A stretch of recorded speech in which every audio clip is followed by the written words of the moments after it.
제가 호주를 갔을 때 호주에서 참 여러 가지 신기한 것들을 많이 접했습니다. 일단 캥거루가 뛰어다니는 것도 신기하고, 코알라가 동물원에 갔는데 코알라는 잠만 자고 있어서 그것도 참 신기하기도 했고, 참 여러 가지 신기한 것들을 많이 경험하기도 했었는데, 그 신기한 것들 중에 또 신기했던 것이 하나가 있었는데 바로 그들이 사용하는 화폐였습니다. 호주 사람들이 사용하는 화폐, 호주 달러라고 하죠. 그 화폐 속에 인물이 있는데 처음엔 저는 그 사람이 호주와 관련된 어떤 사람이라고 생각했어요. 그런데 그 사람은 살아있는 사람이었고 심지어는 호주 사람도 아니었어요. 바로 영국 여왕 엘리자베스 2세였습니다. 보통 나라의 화폐라고 하면은 그 나라의 영웅이나 위대한 위인들이 그 화폐의 주인공이 되어야 하는데, 우리나라로 치면은 세종대왕, 또 이순신, 율곡이, 또 신사임당, 그 중에 제일은 신사임당이더라, 이런 말이 있잖아요. 이처럼 적어도 우리하고 직접적으로 관련 있는 사람이 그 화폐의 인물이 되어야 되는데 왜 영국의 그 여왕이 그 화폐의 주인공으로 있을까? 또 알고 보니까 영국만 그런 게 아니라요, 캐나다 달러에도, 뉴질랜드 달러에도 영국 여왕이 있어요. 더 재미있는 것은 그 화폐 속의 그 초상화가 그 영국 여왕이 나이가 들면 점점 이제 지금은 고령이 되었잖아요. 굉장히 노년이 되었는데 그 화폐 속에 그 초상화도 같이 늙어간다는 거예요. 이 모습을 보면서 이게 정말 해가 지지 않는 나라로 불렸던 그 영국의 영향력이구나. 기본적으로 우리가 그 호주는 영국령이었다라는 것을 아니까 그 영국의 영향력이 오늘날까지도 이렇게 있구나 라는 생각이 드는 거예요. 과거에 그 찬란했던 영국, 물론 오늘날에도 그 영국의 영향력은 또 크기도 하지만은 어쨌든 그러한 해가 지지 않는 나라에 대한 관심을 갖다 보니까 또 영국만 해가 지지 않는 나라로 불렸던 게 아니더라고요. 영국만 많은 식민지로 인해서 도무지 해가 질 수 없는 그런 나라가 아니라 포르투갈도 그랬고 스페인도 그랬고 네덜란드, 프랑스도 많은 식민지를 가지면서 그들 역시 해가 지지 않는 나라로 불렸습니다. 그런데 이제는 그러한 나라들이 과거의 영광이 되어버렸죠. 그 나라의 업적, 그 나라의 영광뿐만이 그러는 것이 아니라 오늘날에 무수히 많은 기업들도 그렇습니다. 한때 잘 나갔던 그 기업, 그런데 그 명성을 지금도 유지하는 기업들도 있지만은 오히려 도태되고 역사에서 사라진 그러한 기업들이 많이 있습니다. 사람 개인으로 봤을 때도 그래요. 어떤 잘 나가던 연예인, 잘 나가던 그 스포츠 스타, 그런데 많은 사람들에게 그렇게 사랑받고 또 선한 영향력을 끼쳤던 그 사람이 하루아침에 사라지는 경우를 많이 봅니다. 나이가 들어서까지, 은퇴 후까지도 사랑받는 사람들도 있지만은 어떤 사건을 계기로 사라지는 경우가 정말 많이 있다는 거죠. 그러면서 사람들이 하는 말이 뭐냐면은 정상에 오르는 것, 그것도 정말 쉽지는 않지만은 그것보다도 정상을 유지하는 것, 그것이 더 힘들다, 이렇게 말을 해요. 우리 신앙과 밀접한 관련이 있습니다. 우리는 끊임없이 믿음의 성숙을 요구합니다. 믿음으로 성장하기 위해서 노력해요. 그런데 우리 역시 어느 정도 성장했다고 생각하는 그 순간 우리도 미끄러질 때가 있다는 것이죠. 그 모습을 잘 보여주는 모습이 오늘 기드온의 모습이 그렇습니다. 오늘 본문에서의 기드온의 모습이 그래요. 우리가 알고 있던 그 기드온의 모습은요, 므낫세 중에 극히 작은 자라고 고백했습니다. 내 아버지 중에 가장 작은 자라고 그렇게 고백을 했었죠. 그리고 다른 사람들과 마찬가지로 미디안 그 사람들이 무서워서 몰래 숨어서 밀을 타작해야만 했었고, 또 하나님을 온전히 신뢰하지 못했던 그런 연약한 존재였습니다. 그렇지만 그가 하나님의 말씀에 순종을 하기 시작하면서 그의 믿음이 진보하기 시작했습니다. 하나님의 말씀을 확신을 가지고 순종했던 게 아니죠. 긴가민가 했지만은 그럼에도 불구하고 순종해 나아갔습니다. 그리고 믿음이 자라나기 시작했는데, 그리고서 그의 업적을 한번 살펴보면은 그가 목숨을 걸고서 그의 아버지 집에 있던 바알의 단을 허물었습니다. 말 그대로 그의 목숨을 걸었어요. 그로 인해서 이제 기드온이 별명이 생기게 되죠. 바알과 싸우는 자라. 그래서 여룻바알이라는 이름을 얻게 됩니다. 자, 그리고 300명의 그 군사를, 그 병사를 거느리고서 미디안 13만의 대군을 무찌릅니다. 그것도 그 선봉장에 앞장서서 그 부대를 지휘해요. 그리고 전쟁도 승리하게 되죠. 그리고 전쟁의 승리를 잡았지만 에브라임의 불평이 있었습니다. 당시 에브라임은요, 이스라엘 12지파 중에 가장 강력한 지파 중에 하나였어요. 그런데 그 강력한 에브라임 지파가 왜 우리에게 도움을 요청하지 않았냐, 왜 우리에게 전쟁에 참여하도록 함께 요청하지 않았냐, 이렇게 시비를 거는 거예요. 그런데 그 사건을 접하면서도 기드온은 그 사건을 굉장히 유연하게 넘겼습니다. 외교적인 수완을 나타내 보이죠.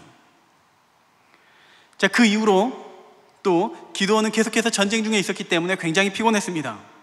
그런데 마침 그 전쟁 중에 숫곳과 분우회를 지나갑니다. 그래서 그곳에서 떡을 요청해요. 우리가 너무 피곤하다. 먹을 것을 달라. 그런데 그들 사람의 반응은 그 요청을 거절하고 오히려 기드온을 욕보였습니다.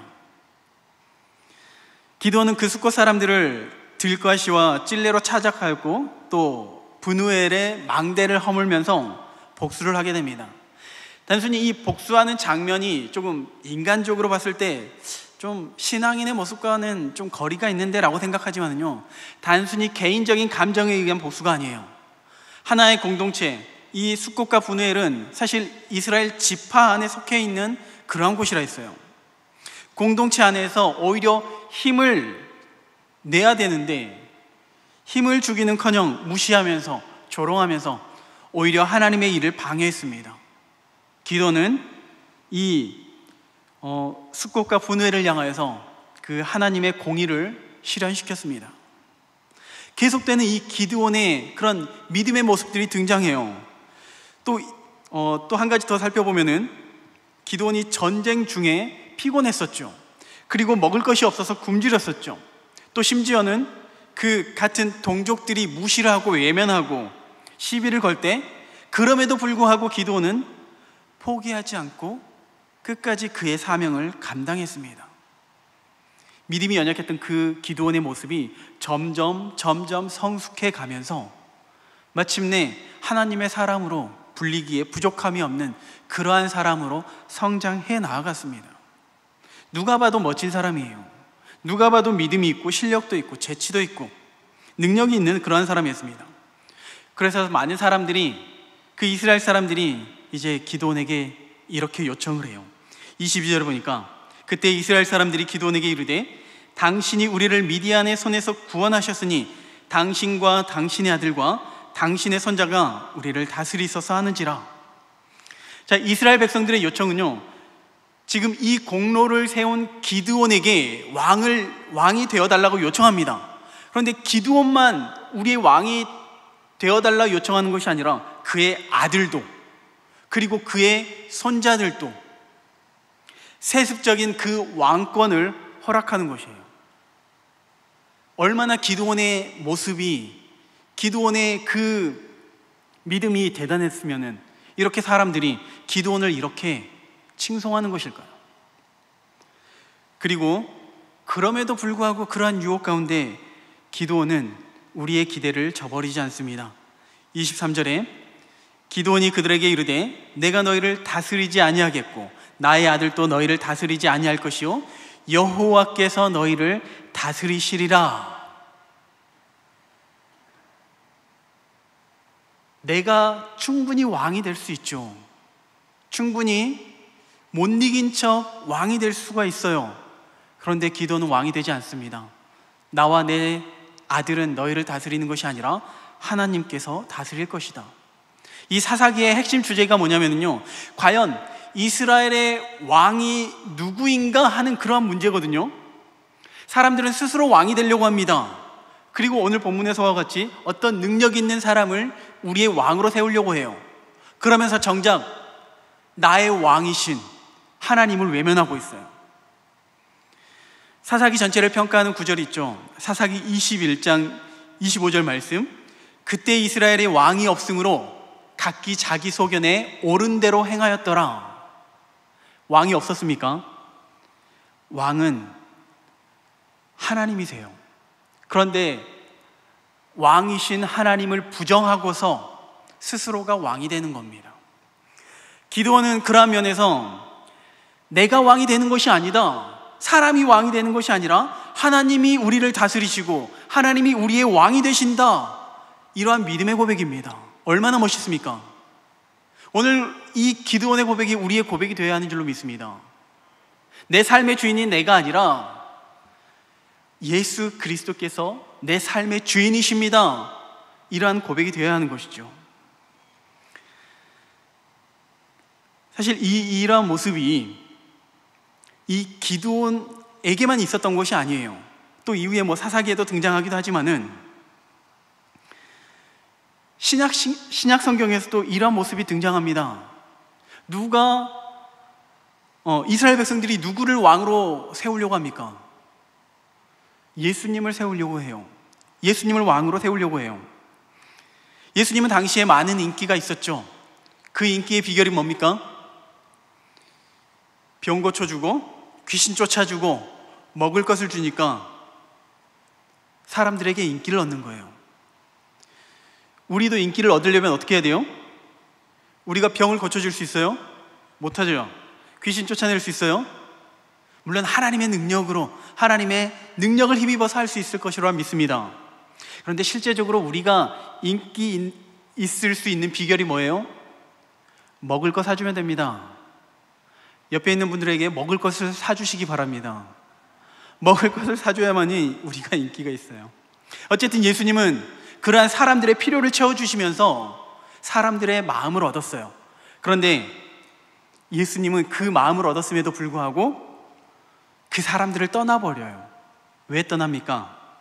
요한복음 6장 15절 말씀에, 그러므로 예수께서 그들이 와서 자기를 억지로 붙들어 임금으로 삼으려는 줄 아시고, 사람들이 임금으로 삼으려고 하는데 무엇 때문에요? 예수님을 하나님으로 인정하기 때문에 나의 왕으로 섬기겠습니다, 이게 아니라 예수님이 왕이 되면은 굶주릴 일은 없겠다, 또 내 목적을 이룰 수 있겠다, 이러한 생각이 드는 거예요. 예수님을 나의 수단으로 생각하는 거예요.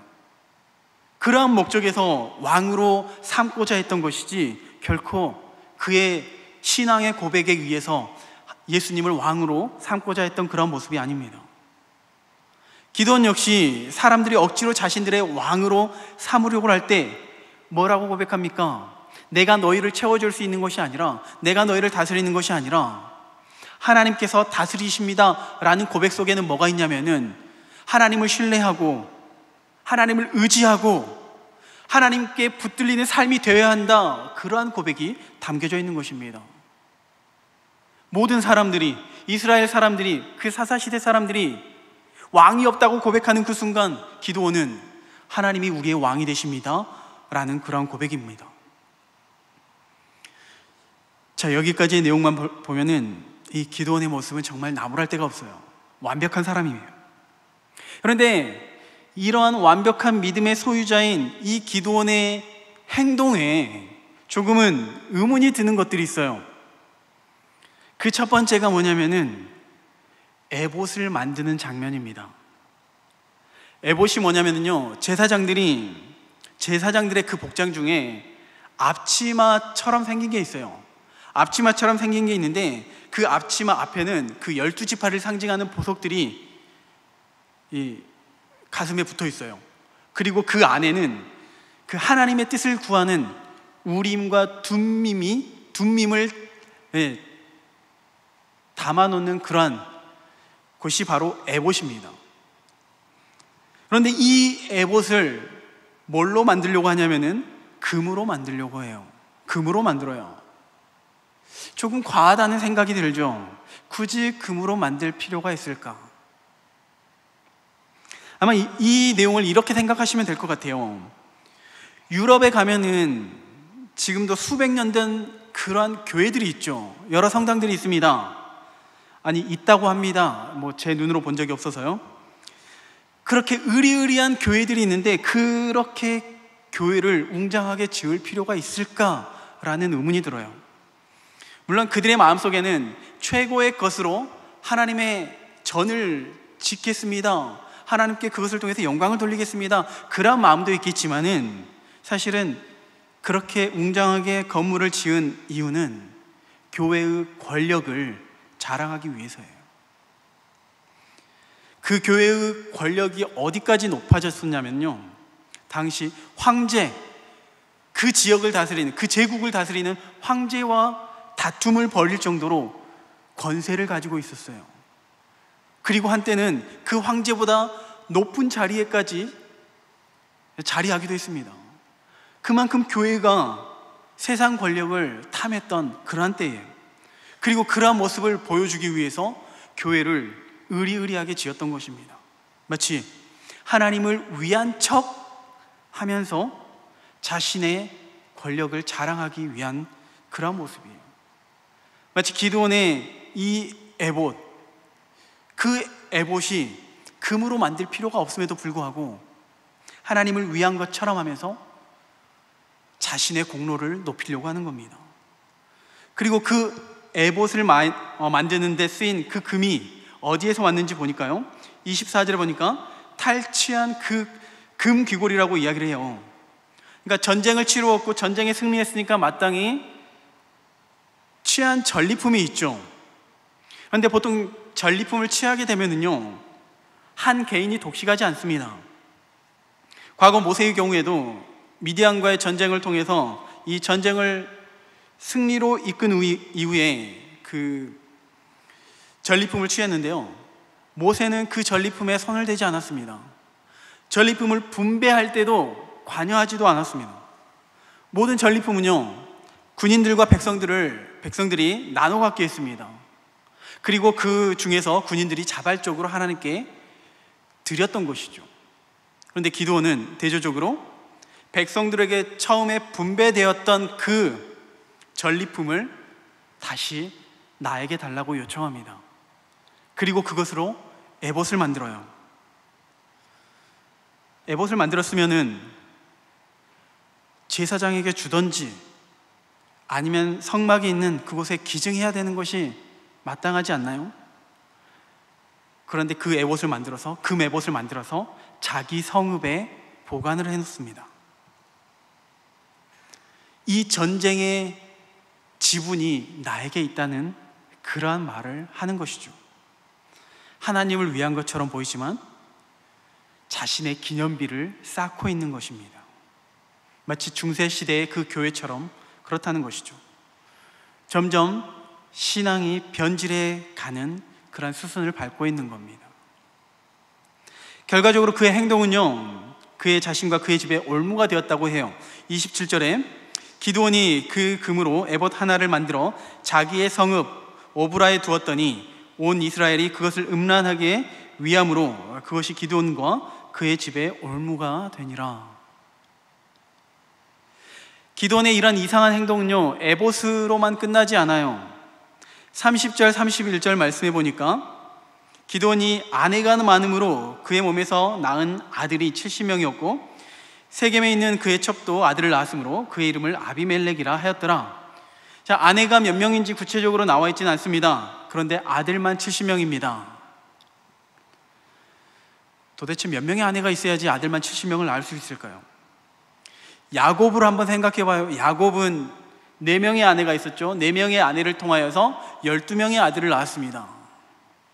그런데 70명의 아들을 낳으려면은 계산이 안 돼요. 그런데 그 아내만으로도 충분하지 않았던 것 같아요. 31절에 보니까 세겜에 첩이 있어요. 아내만 있는 것이 아니라 첩도 있어요. 사실 성경에서 많은 아내를 취한 것이, 아내가 많다는 것에 대해서 하나님께서 대놓고 책망하시질 않아요. 그렇지만 그렇다고 해서, 하나님께서 책망하시지 않았다고 해서 그것이 하나님의 뜻이라고 말할 수는 없는 거죠. 신명기 17장에 보면요, 이스라엘의 왕이 세워질 때 세 가지를 금하죠. 병마를 많이 두지 말라, 아내도 많이 두지 말라, 은금을 많이 가지지 말라고 명합니다. 기드온은 왕이 아니니까 여기에 해당되지 않나요? 왕이 아니니까 아내를 많이 거둬도 되나요? 사실 이 신명기의 말씀은요, 그 어떤 왕에게만 지칭하는 것이 아니라 모든 이스라엘의 지도자들, 나아가서 모든 그리스도인들에게 해당되는 말입니다. 병마를 많이 갖는다라는 그 의미가 뭐냐면은, 병마 그 자체가 내 힘과 능력이 되거든요. 내 힘과 내 능력이 있기 때문에 더 이상 하나님을 의지할 필요가 없어지는 것입니다. 하나님을 외면하게 됩니다. 다윗도 많은 전쟁을 치렀습니다. 그 많은 전쟁 가운데 전리품들이 있었죠. 그 중에 말들도 있었습니다. 그런데 그 말들을 어떻게 했냐면은 그 말의 힘줄을 다 잘라버렸습니다. 스스로 그 군사력을 낮춰버린 거죠. 그럼에도 불구하고 다윗은 전쟁마다 승리를 했습니다. 전쟁의 승패의 그 결과가 말의 힘, 군사의 힘에 있는 것이 아니라 하나님께 달렸다라는 것을 다윗은 알고 있었던 것이죠. 다윗은 그렇게 말씀에 순종한 것이죠. 은금이 많다는 것, 재물이 많다는 것, 재물이 많으면은 마음을 빼앗길 수밖에 없습니다. 하나님을 떠날 수밖에 없어요. 또 아내가 많다는 것은, 이 아내가 많다는 것은 단순히 성적인 타락의 그런 가능성이 있기 때문에 금하는 것이 금하기도 하겠지만은 그것만이 전부가 아니에요. 본래 부부라는 것은 남자와 여자 1대1의 관계에서 남편이 되고 아내가 되어야 하는 것이죠. 여기서 남자와 여자를 강조하는 이유가 있죠. 오늘날에는 하도 동성애 하면서 여자와 여자가 남편이 되고 아내가 되고, 남자와 남자가 남편이 되고 아내가 된다라는 그런 말도 안 되는 주장을 하는데, 남자와 여자가 1대1로서 하나님의 그 은혜 안에서 부부가 되는 것이 하나님의 뜻이고 창조의 원리가 되는 것이죠. 이게 하나님의 뜻입니다. 이게 하나님의 계획인 것이고요. 그럼에도 불구하고 하나님께서 그 일부 다처제, 많은 아내들을 허용하시는 것은, 허용하지 않게 되면은 그 여인들은, 과부가 된 여인들은, 경제적인 능력이 없는 여인들은 살아갈 방법이 없는 거예요. 또 당시 고대 국가에서는요, 나라와 나라 간에 화친을 맺는 방법 중에 하나가 바로 정략 결혼이었습니다. 그렇기 때문에 나라가 부강할수록 주변에 화친을 맺고자 하는 그러한 나라들이 많이 있었죠. 화친을 맺고 정략 결혼을 해야지만이 그 상대방의 입장에서 연약한 나라들이 안심할 수가 있는 거예요. 솔로몬의 입장에서 많은 아내들을 거뒀지만은 그 정략 결혼의 그 이유 중에 하나였던 것입니다. 그래서 하나님께서는 그것을 묵인하신 것이지, 그게 결코 하나님의 뜻은 아니었다는 것이죠. 기드온도 마찬가지로, 솔로몬도 마찬가지로 많은 아내를 두었기 때문에 문제가 발생하는 것이죠. 솔로몬은 그 아내들로 인하여서 우상을 드리고 산당을 세우고 나라가 분열되는 그런 아픔을 겪게 됩니다. 기드온의 경우는 그 우상에게 마음을 빼앗겼다라는 직접적인 표현은 없지만요, 첩의 아들의 이름을 보면 뭐라고 되어 있습니까? 31절에 다시 한번 보면은 그의 이름을 아비멜렉이라. 자, 아비멜렉의 뜻이 뭐냐면은 나의 아버지는 왕입니다 라는 뜻이에요. 그러니까 기드온이 그 첩에게서 아들을 낳았죠. 그리고 그 아들에게 이름을 붙여줍니다. 뭐라고 이름을 지어줄까 고민했겠죠. 그때 고민을 했던 이름 중에 하나가 아비멜렉. 그래, 너가 자라나거든. 너의 아버지가 누구냐? 바로 나 기드온이야. 너의 아버지가 왕이야. 이러한 마음이 기드온의 마음속에 있었다는 겁니다.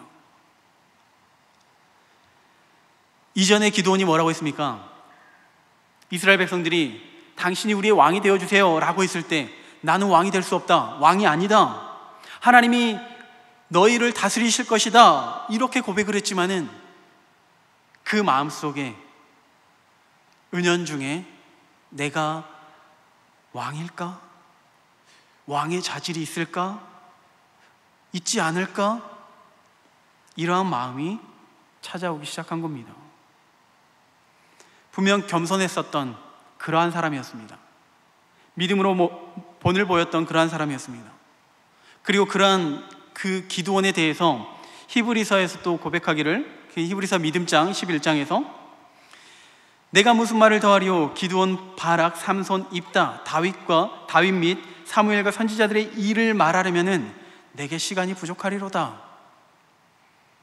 기드온의 믿음에 관해서 입으로 설명하면은 입이 아플 정도라는 거예요.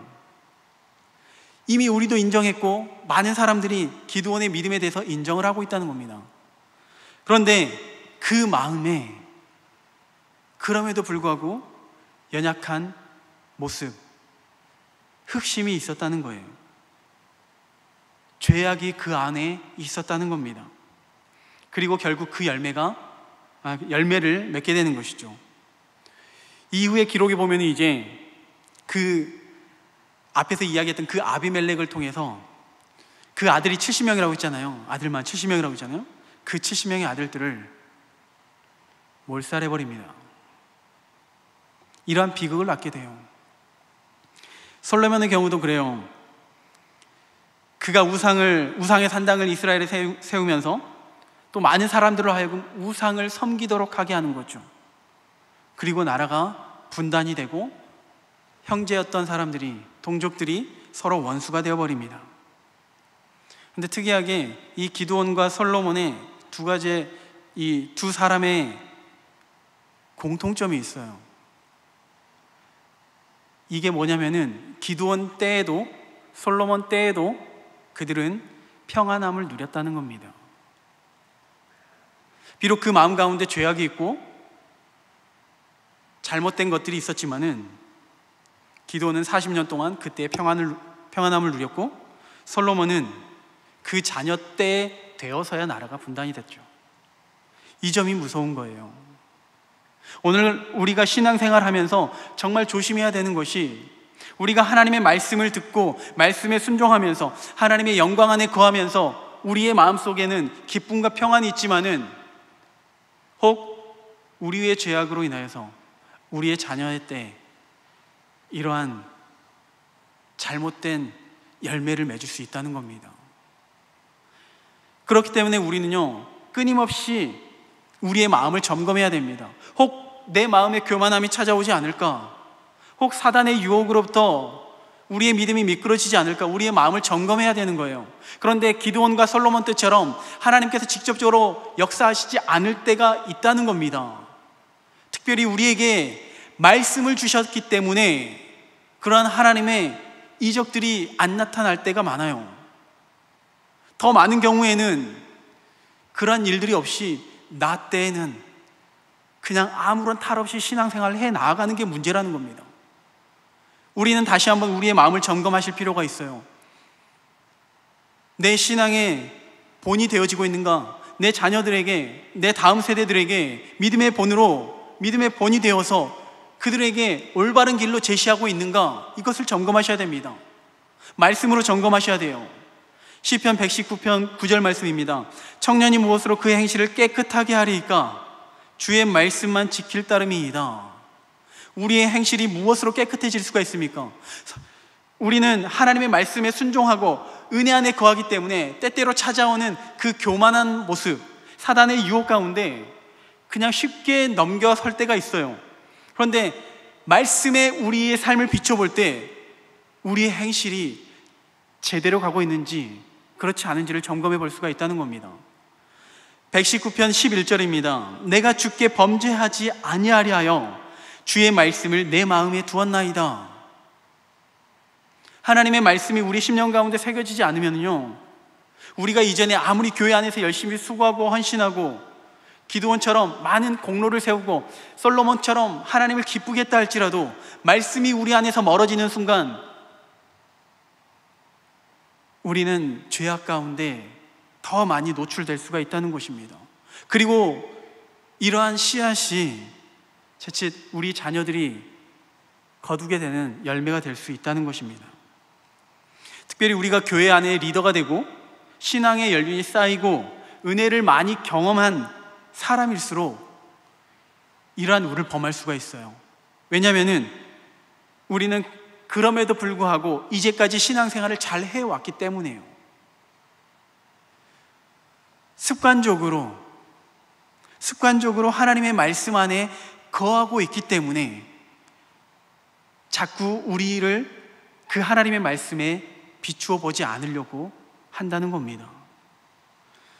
이러한 사람이 신약에 등장하는데요, 그들은 하나님의 말씀을 연구하는 사람들이었습니다. 그리고 하나님의 말씀에 그대로 살려고 노력했던 사람들이에요. 그리고 그러한 모습을 통해서 많은 사람들이 존경을 받았습니다. 그들이 바리새인들이죠. 예수님께서 그들을 뭐라고 책망하십니까?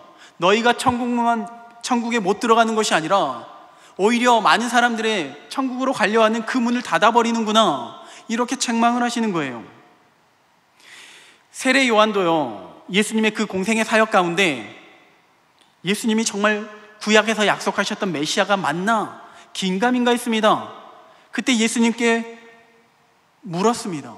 그리고 말씀에 근거하여서 그가 메시아라는 것을 알게 되었어요.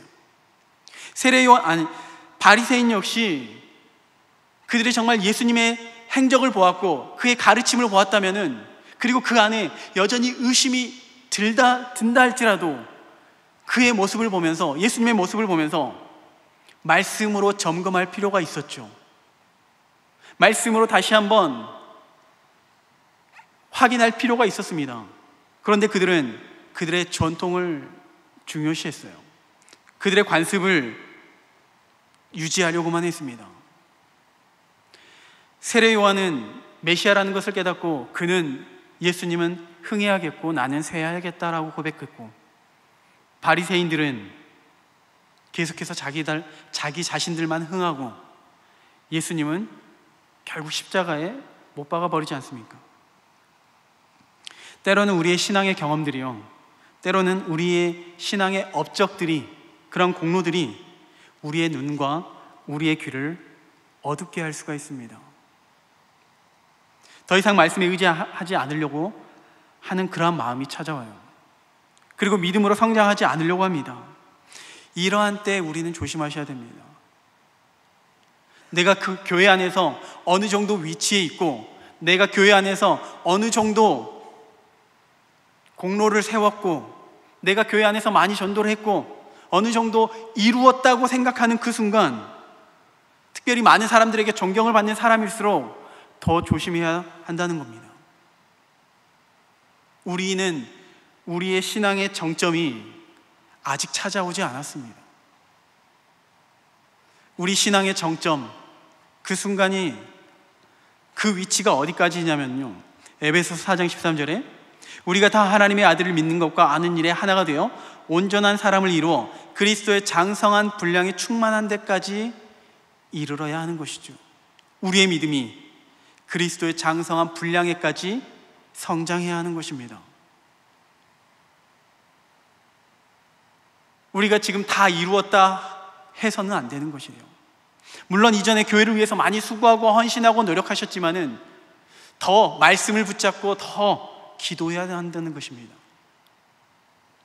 이것이 바로 나 자신을 지키는 것이고, 또한 나뿐만이 아니라 내 자녀들, 우리의 다음 세대들을 위한 그러한 은혜의 통로가 되는 것입니다. 사도 바울이 뭐라고 고백하냐면요, 빌립보서 3장 12절에 내가 이미 얻었다 함도 아니요 온전히 이루었다 함도 아니라 오직 내가 그리스도 예수께 잡힌 바 된 그것을 잡으려고 달려가노라. 자, 바울을 한번 생각해 볼까요? 바울 정도 되면은 누가 봐도 다 이루지 않았나요? 누가 봐도 다 이뤘어요. 근데 바울 스스로가 고백해요. 나는 다 이룬 것이 아니다. 여전히 나는 그것을 향해서 달려나아가겠다. 13절 14절입니다. 형제들아, 나는 아직 내가 잡은 줄로 여기지 아니하고 오직 한 일, 즉 뒤에 있는 것은 잊어버리고 앞에 있는 것을 잡으려고 표대를 향하여 그리스도 예수 안에서 하나님이 위에서 부르신 부름의 상을 위하여 달려가노라. 이제 그만 멈춰도 누가 뭐라 하지 않을 것 같아요. 바울은 멈추지 않습니다. 주저앉지 않아요. 다 이루었다고 생각하지 않고 계속해서 달려갑니다. 계속해서 달려가요. 왜 그렇게까지 해야 됩니까? 왜 바울이 그토록 순교를 당하기 전까지, 천국 가기 전까지 그렇게 헌신하고 노력해야만 했습니까? 자기 자신을 위해서가 아니에요. 물론 자기 자신에게도 유익이 되지만은 여전히 나를 바라보고 있는 그 후진들을 위해서요. 믿음이 연약한 사람들을 위해서요. 17절에 형제들아 너희는 함께 나를 본받으라. 믿음의 본이 되기 위해서 바울은 다 이루었다 하지 않고 오늘도 기도하고 말씀으로 묵상하며 말씀으로 훈련받고 교회를 위해 섬기며 복음을 전하는 그러한 삶을 살았던 것입니다. 바라기는요, 이미 우리는 마치 제 개인적인 생각으로는 우리는 기도원처럼 하나님의 은혜를 경험하고 하나님의 은혜 안에서 하나님께 영광을 돌리는 그러한 삶을 살아왔습니다. 그런데 거기서 만족해버리면요, 우리의 다음 세대들은 어떻게 됩니까? 우리의 다음 세대들도 하나님의 은혜를 경험하고 하나님의 주신 그 풍성함을 만끽해야 하잖아요. 우리만이 아니라 우리 자녀들을 위해서, 우리의 다음 세대들을 위해서 끊임없이 우리 스스로가 믿음의 본이 되어야 합니다. 우리 스스로가 말씀으로 깨어 있어야 하는 것이죠. 그러한 축복의 통로가 될 수 있기를 간절히 소망합니다. 가정에서뿐만이 아니라 우리 교회에서도, 또 세상 속에서도 우리가 믿음의 본이 되어서 믿지 않는 그 사람들의 뿐만이 아니라 믿음이 연약한 자들에게 선한 영향력을 나타낼 수 있기를 소망합니다. 그리고 또 한 가지 덧붙여서 부탁드리자면은, 우리 다음 세대들을 위해서 우리가 믿음의 본이 되어야 하지만은 또 우리가 믿음의 본이 되어지는 것 뿐만이 아니라 우리가 해야 할 일들이 있습니다. 특별히 우리 교육부서들을 위해 교육부서들에게 관심을 가져주시기 바라요. 우리가 교사로 섬길 수가 없습니다. 그렇다면 물질과 기도로서 후원해 주시기 바랍니다.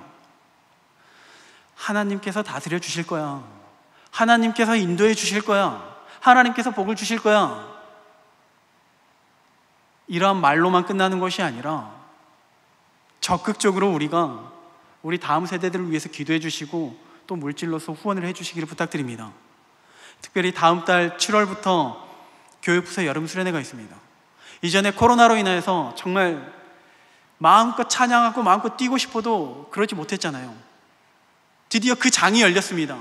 그 장이 열렸는데 우리가 뒷짐지고 하나님께서 도와주실 거야, 이렇게 소극적으로 보인다면은 우리는 무책임할 것입니다. 우리가 적극적으로 우리 자녀들을 위해서 기도해 주시기 바랍니다. 우리 자녀들 역시 그의 삶 가운데 평안함을 누리고 하나님의 살아계심을 경험할 수 있는 그러한 은혜가 있는 교회가 될 수 있기를 소망합니다.